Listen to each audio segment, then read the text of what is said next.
Minneapolis was a city of contrasts, where modern skyscrapers stood alongside historic buildings, and bustling downtown streets gave way to quiet, tree-lined neighborhoods. The Mississippi River cut through the heart of the city, a symbol of its enduring spirit and resilience. It was in this vibrant yet occasionally troubled city that Detective Jason Miles had built his life and career. Jason was a seasoned detective with the Minneapolis Police Department. Known for his sharp mind and unyielding determination, he had solved numerous high-profile cases, earning the respect of his colleagues in the community.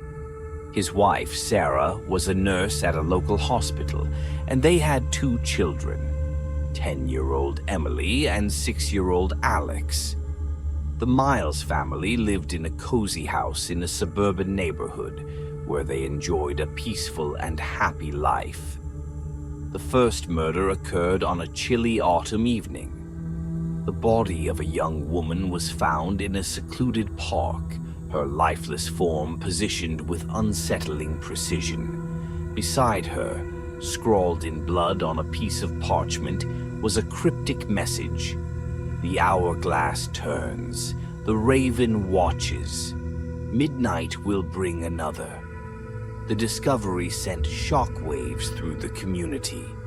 The media quickly picked up the story, dubbing the perpetrator the Minneapolis serial killer.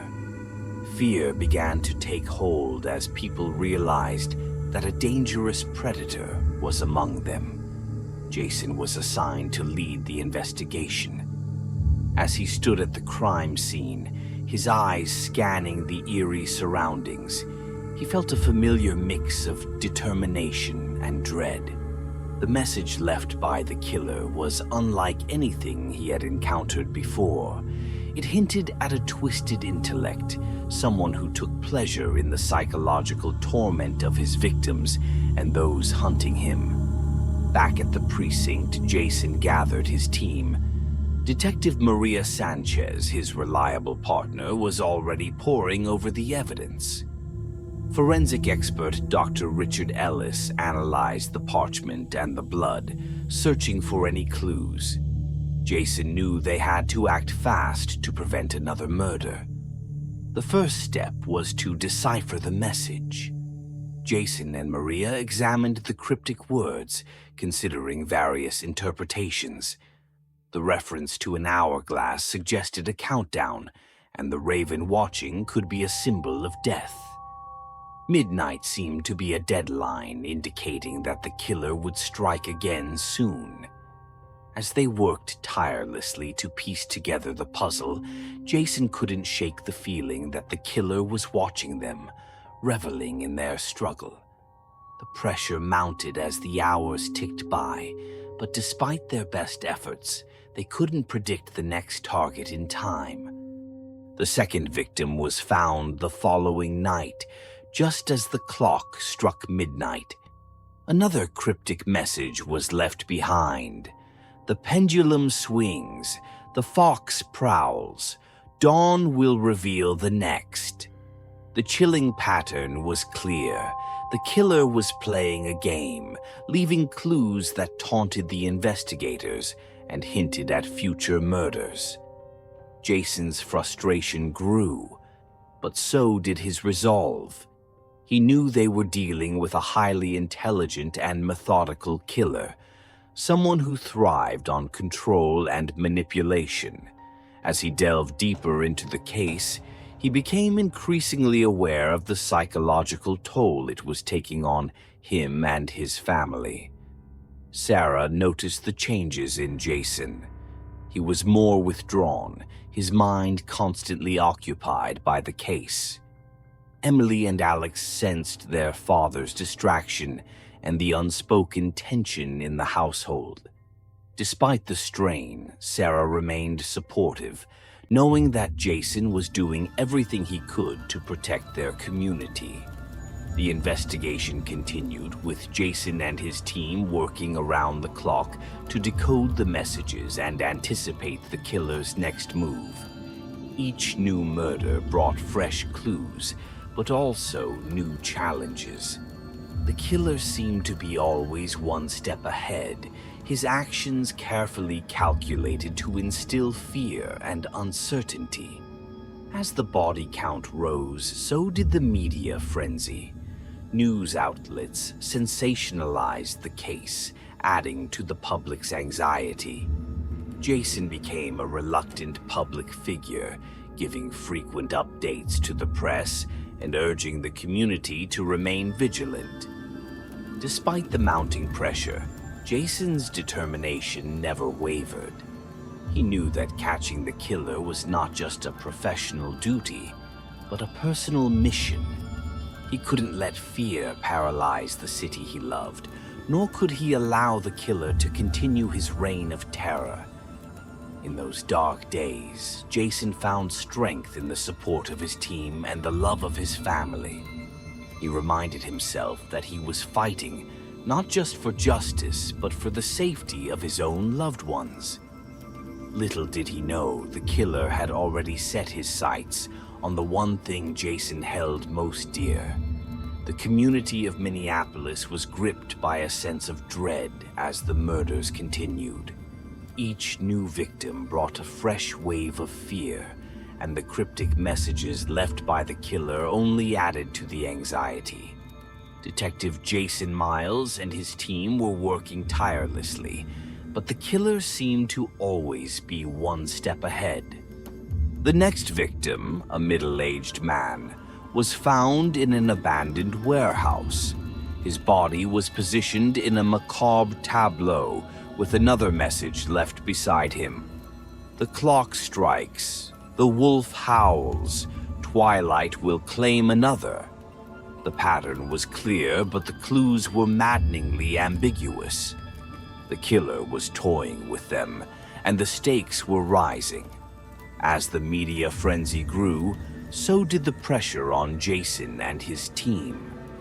News outlets were filled with stories about the Minneapolis serial killer, and the public demanded answers.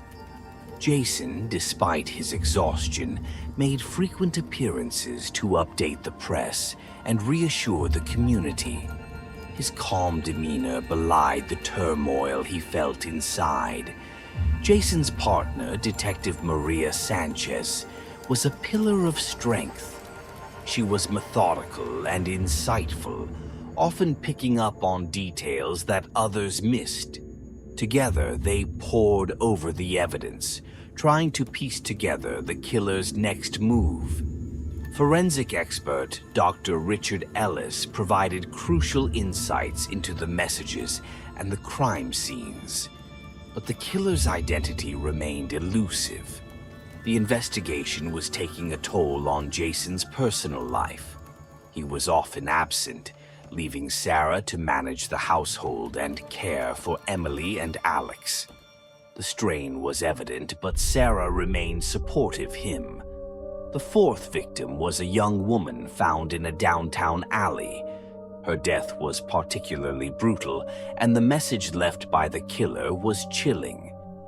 The hourglass shatters, the owl cries, "Midnight will bring the final act." The sense of urgency was palpable. Jason knew they were running out of time. As they delved deeper into the case, Jason and Maria began to notice patterns in the messages. They consulted with Dr. Warren, a professor of criminology and an expert in cryptic communication. Dr. Warren suggested that the messages might be a form of code, each symbol and phrase representing a specific clue about the killer's identity or his next move. The team worked around the clock, decoding the messages and following up on leads. They discovered that the killer had a fascination with classic literature and mythology, often referencing themes and symbols from these sources in his messages. This insight provided a new angle for the investigation, but time was running out.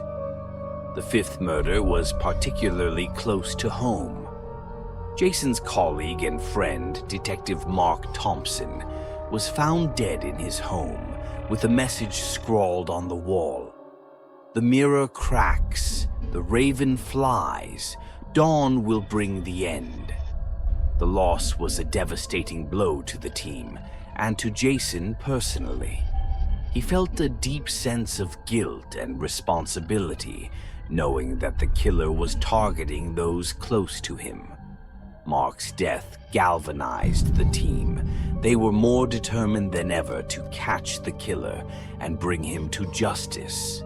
They intensified their efforts, working tirelessly to decode the messages and anticipate the killer's next move. Jason, despite his grief, threw himself into the investigation, determined to honor his friend's memory. The breakthrough came when they discovered a connection between the victims.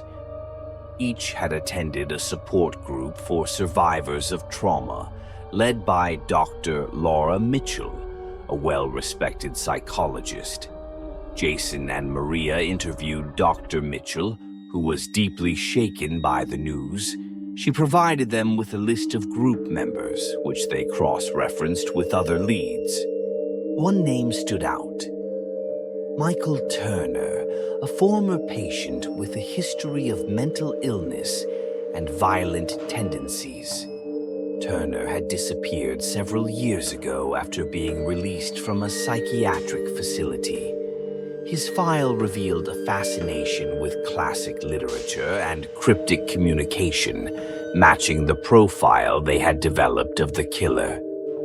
Jason and Maria tracked down Turner's last known address, a rundown apartment building on the outskirts of the city. They approached the building with caution, aware that they might be walking into a trap.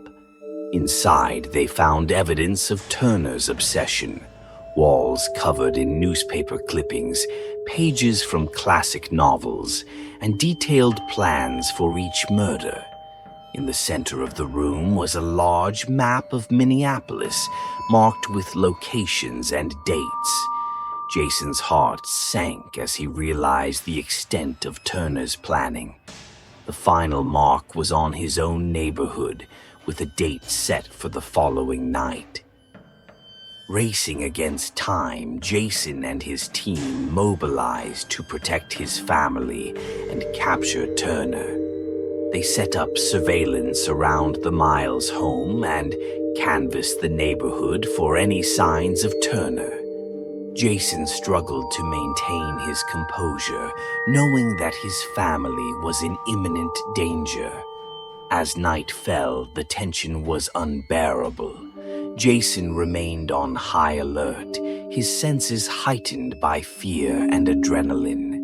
He stayed close to his family, determined to protect them at all costs. Meanwhile, Maria and the rest of the team monitored the area, ready to spring into action at the first sign of Turner.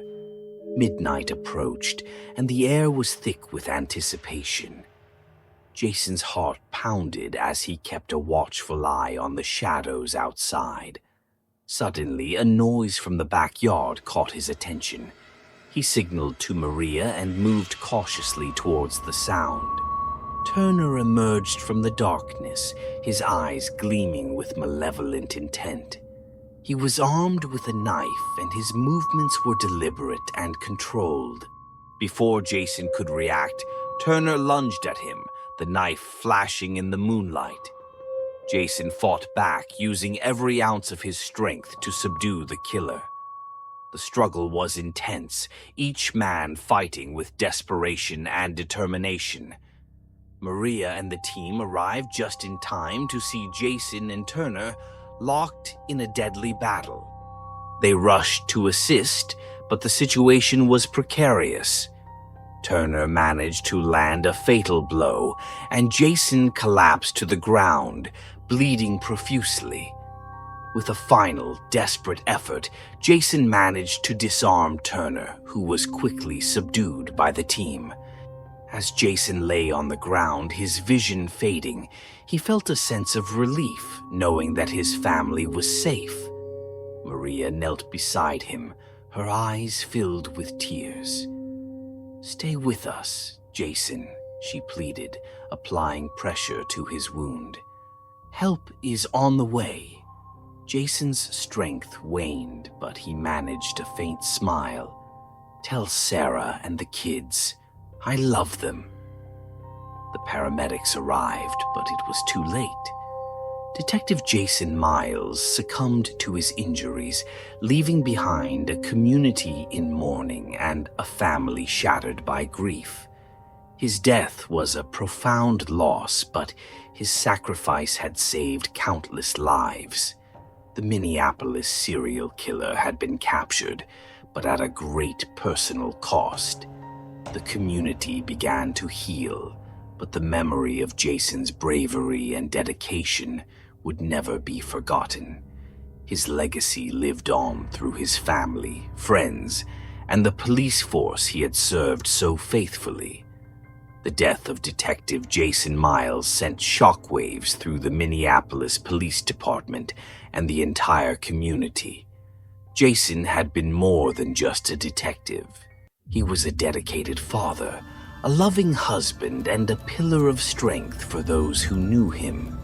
The loss was deeply felt, but it also galvanized the community and his colleagues to see the case through to its conclusion. Detective Maria Sanchez, now leading the investigation, was determined to honor Jason's legacy by bringing Michael Turner to justice. She worked closely with Dr. Elizabeth Warren and forensic expert Dr. Richard Ellis to decode the remaining messages and piece together Turner's twisted psyche.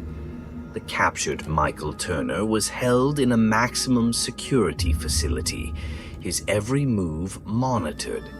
Despite his incarceration, he remained a significant threat.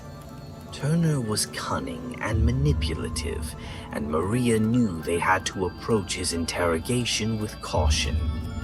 Maria visited Turner in his cell, determined to extract any information that could help them understand his motives and prevent any future attacks.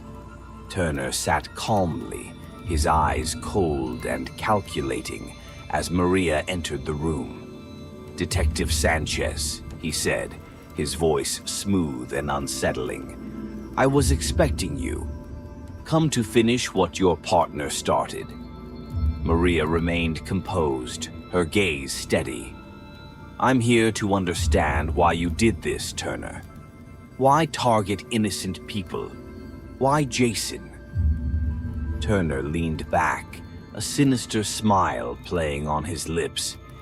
"It's all a game, Detective. A test of wits and wills. Jason was a worthy opponent, but in the end he couldn't keep up. As for the others, they were merely pawns." Maria felt a surge of anger, but kept it in check. "What was the end game, Turner?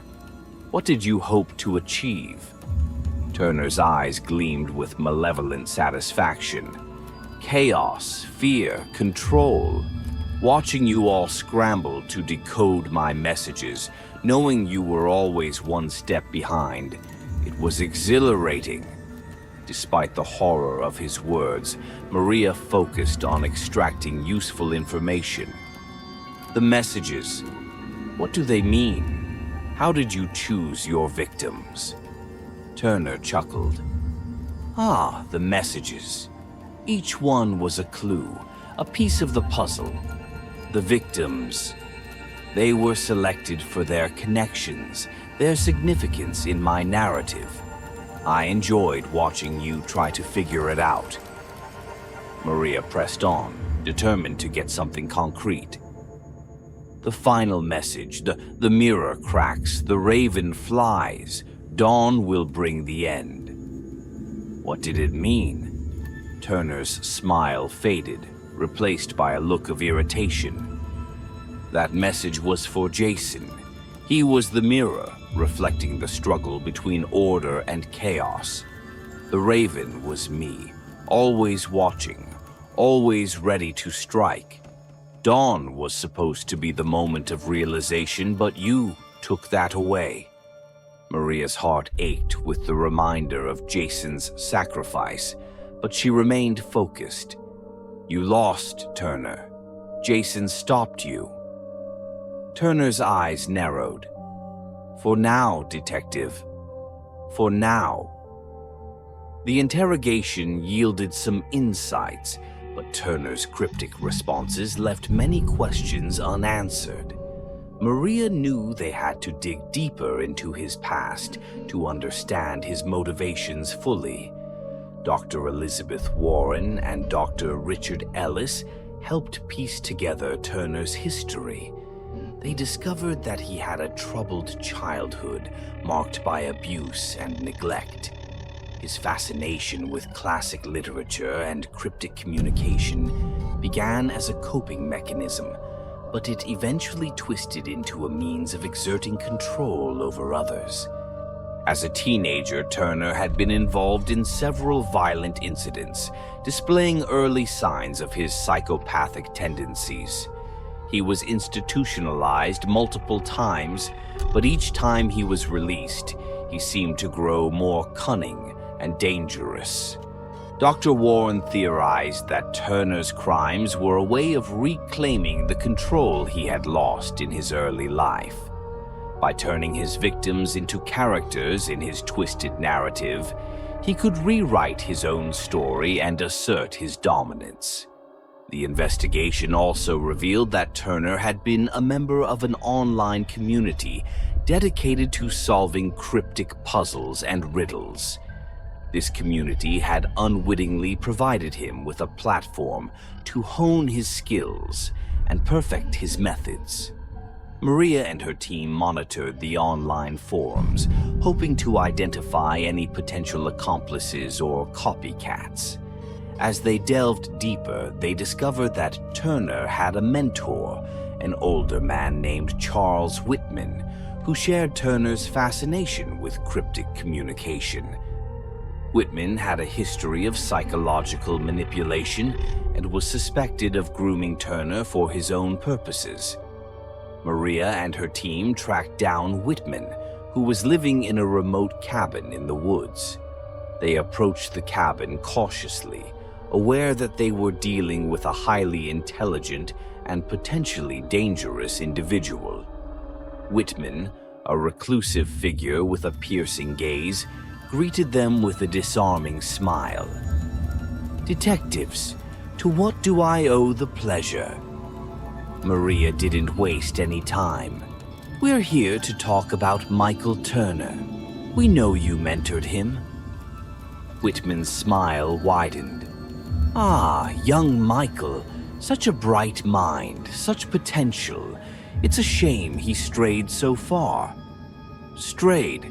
Maria's voice was sharp. "He murdered innocent people. He terrorized this city." Whitman shrugged. "He sought meaning in chaos. I merely provided guidance." "Guidance?" Maria felt her anger rising. "You created a monster." Whitman leaned back, his expression serene. "Monsters are not created, Detective. They are born of their circumstances.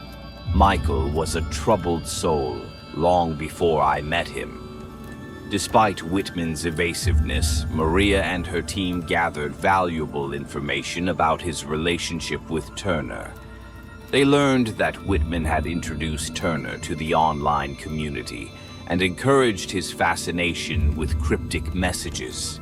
Whitman saw himself as a philosopher, guiding Turner towards what he believed was a higher understanding of chaos and control. With this new information, Maria's team was able to identify other members of the online community who might pose a threat.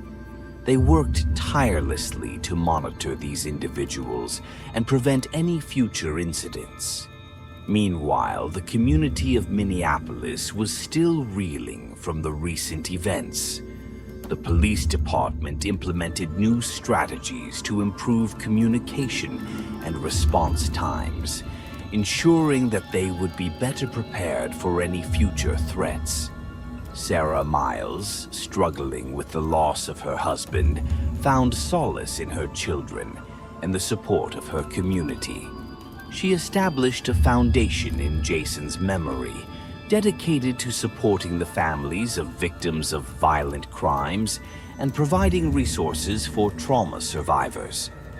The foundation quickly gained support, becoming a beacon of hope for those affected by violence. Sarah's strength and determination inspired many, and the foundation's work helped to heal the wounds left by Turner's reign of terror.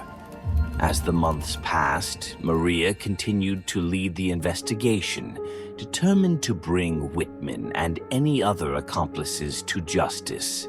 She knew that Jason's legacy demanded it, and she was unwilling to let his sacrifice be in vain. One evening, as Maria was reviewing case files in her office, she received an unexpected visit from Dr. Warren.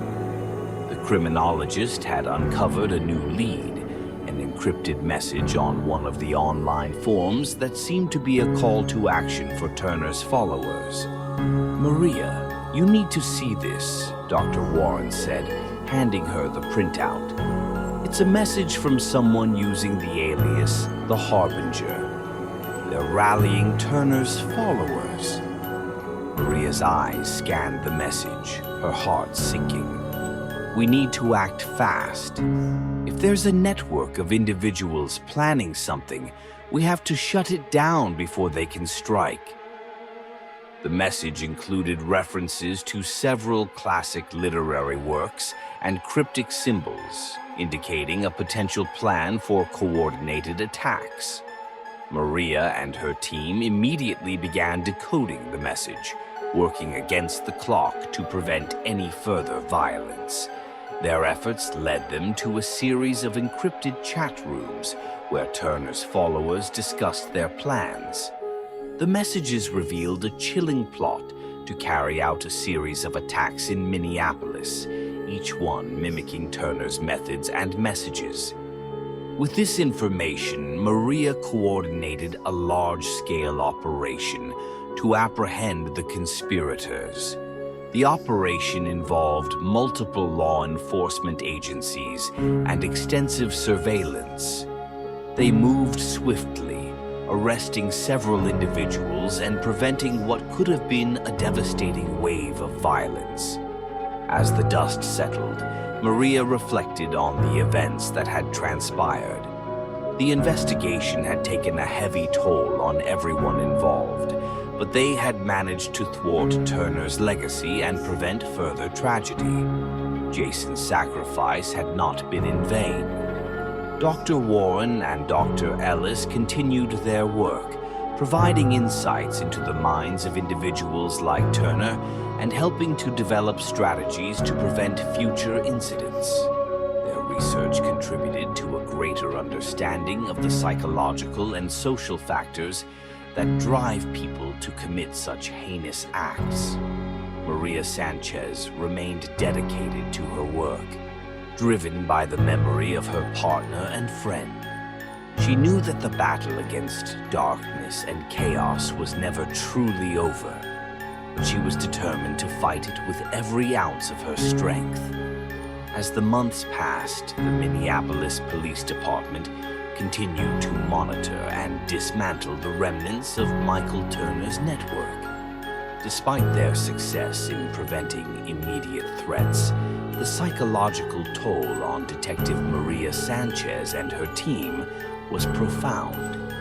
The knowledge that there were still individuals out there inspired by Turner's twisted philosophy kept them on high alert. One evening, as Maria was preparing to leave the precinct, she received a call from Dr. Warren. "Maria, I found something. There's a new message on one of the forums we've been monitoring. It looks like a call to action, similar to what we saw before." Maria's heart sank. "I'm on my way. Send everything you have to the precinct." Upon arriving at the precinct, Maria was met by Dr. Warren and Dr. Ellis. They quickly briefed her on the new message, which contained cryptic references to classical literature and symbols reminiscent of Turner's style. The message hinted at a major event planned for the upcoming anniversary of Turner's capture. "This can't be a coincidence," Maria said, scanning the message. "They're planning something big to mark the anniversary. We need to shut this down before they can act." Dr. Ellis nodded. "We've identified several potential targets based on the references in the message. The symbolism points to locations that hold significance to Turner and his followers." Maria and her team worked tirelessly to decode the message and identify the specific targets. The process was painstaking, but they knew that every moment counted. They established surveillance at key locations and coordinated with other law enforcement agencies to ensure a swift response. On the eve of the anniversary, Maria received an urgent call from one of her surveillance teams. "Detective Sanchez, we've spotted a suspicious individual near one of the identified targets, the old library downtown. They're carrying a large bag and acting nervously." Maria's instincts kicked in. "I'm on my way. Keep eyes on him and wait for backup." Racing to the scene, Maria coordinated with her team to secure the area. As she approached the library, she saw the suspect, a young man in his early 20s, fitting the profile of Turner's followers. He was pacing near the entrance, his eyes darting around anxiously. Maria signaled her team to move in, and they surrounded the suspect. "Police, drop the bag and put your hands up." The young man froze, his eyes wide with fear. He slowly lowered the bag and raised his hands.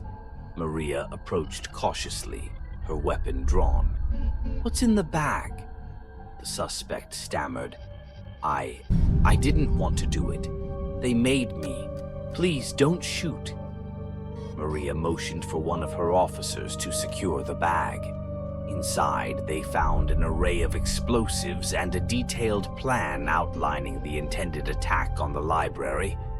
"Who made you do this?" Maria demanded, her voice steady but firm. The young man trembled.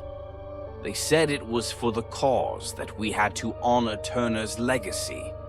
But I didn't want to hurt anyone. They threatened me if I didn't go through with it." Maria took a deep breath, her mind racing. Who are they? Where are they now? The suspect provided the names of several key figures in Turner's network and revealed their location. A warehouse on the outskirts of the city where they were planning the final phase of their operation. Maria immediately relayed the information to her team and coordinated a raid on the warehouse. As they approached, Maria felt a familiar surge of adrenaline. She had faced danger many times before, but this felt different. It was a culmination of everything they had fought against, a final confrontation with the remnants of Turner's twisted ideology. The team moved swiftly, securing the perimeter and preparing to enter the building. Maria led the way, her senses heightened by the knowledge that this could be their last chance to end Turner's legacy for good. Inside, they found a group of Turner's followers gathered around a makeshift altar. The air was thick with tension and the scent of burning candles. The followers, dressed in dark clothing, chanted in unison, their voices echoing off the walls. Maria signaled her team to move in, their presence startling the group. "Police, drop everything and put your hands up." The followers hesitated, some dropping to their knees in surrender. while others attempted to flee. Maria and her team quickly apprehended those who resisted, securing the area and ensuring that no one escaped. As the followers were taken into custody, Maria's attention was drawn to a figure standing at the center of the altar. It was Charles Whitman, Turner's mentor and the mastermind behind the remaining network. His eyes burned with defiance as he faced Maria. "Detective Sanchez," Whitman said, his voice dripping with disdain. "I should have known you'd be the one to disrupt our plans." Maria's gaze was unwavering. "It's over, Whitman. Turner's legacy ends here." Whitman smiled, a chilling expression. "You may have stopped this gathering, but you can't erase the influence we've had. The seeds of chaos have been sown, and they will grow long after we are gone." Maria stepped closer, her voice firm. "You underestimated us, Whitman. This city is stronger than you think, and we won't let your twisted ideology take root." With Whitman in custody, Maria and her team gathered evidence to dismantle the remaining network. The operation was a success, and the city of Minneapolis could finally breathe a sigh of relief. The immediate threat had been neutralized, but Maria knew that vigilance was essential to prevent future incidents. In the days that followed, the community came together to honor Jason's memory and celebrate the progress they had made.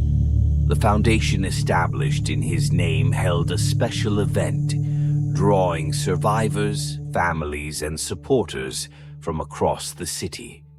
The event was a testament to the strength and resilience of the human spirit, a reminder that even in the face of darkness, hope and unity could prevail. Maria stood at the podium, addressing the crowd with a sense of pride and gratitude. "Today, we honor the memory of Detective Jason Miles, a man who gave everything to protect his community.